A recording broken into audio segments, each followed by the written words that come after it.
but I didn't know what was Islam.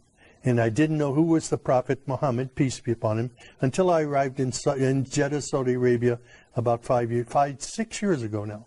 Okay. So, I mean, what was your initial feeling that when you were told you were going to Saudi Arabia, which is known as a Muslim country with Islamic laws, how did you feel about that? Well, you know, I had some nervousness about it. And my friends at the U.S. Naval Academy in Annapolis, Maryland, they said, do you know what you're doing?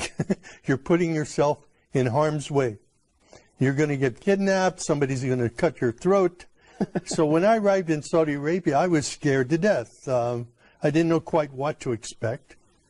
But when I left the United States, I said, God, my mind is open. I don't know what is Islam. SubhanAllah. I've never been in an Islamic country before. And I don't know about the Prophet Muhammad, peace be upon him. But show me what is truth and what is not truth. And I looking, nothing happened.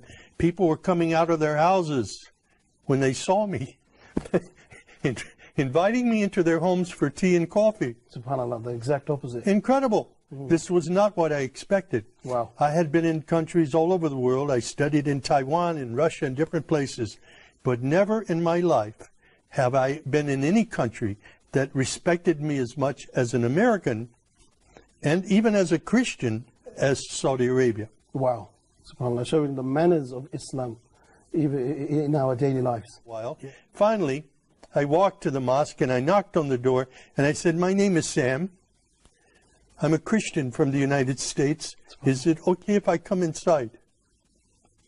And the Muaddin, Shafiq Zubair, he hugged me. Wow. And he said, please come in. And I sat there for 3 days in the back of the mosque, looking and observing and watching people pray. And then I asked Shafiq, can you teach me to pray like a Muslim?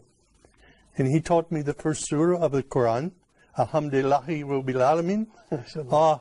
It was such a blessing. I was memorizing only sounds, but then I would look and I would try to figure out what each sound meant, what each word meant. And as I studied it, I saw Ar-Rahman Ar-Rahim, grace and mercy, forgiveness of sins. Wow. My life was transformed immediately. It was the love of God and the love of the Muslims around me that drew me to Islam.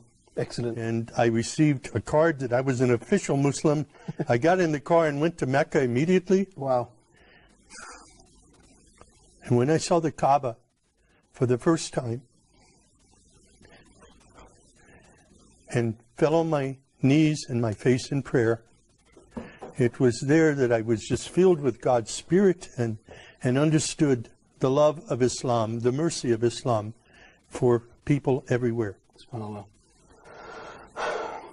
And when you did go into Mecca and you went into the Kaaba, you mentioned your feelings when you saw the Kaaba itself, but what were your feelings like when you saw people stand for prayer, like thousands of people coming together and following instructions like that? Well, it was invigorating. It was, I was enthused in my faith. I was confirmed in my faith by prayer at that time.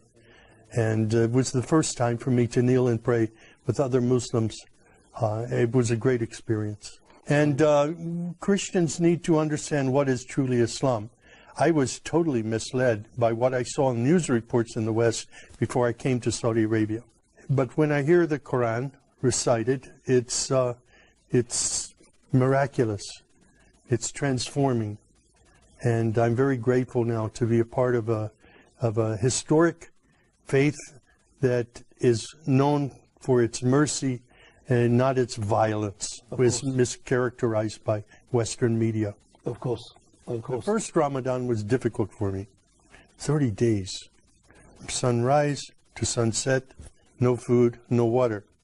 My body went through a period of shock. But the next year was easier, the next year was much easier, and now I look forward to Ramadan when I can, fast and worship God in this very important way. Excellent. And not just the fasting, but also the atmosphere in Ramadan. Yeah. Like Muslims coming out, praying together, sitting together. And how does that feel? Oh, it's incredible. It's like a family time within our mosque.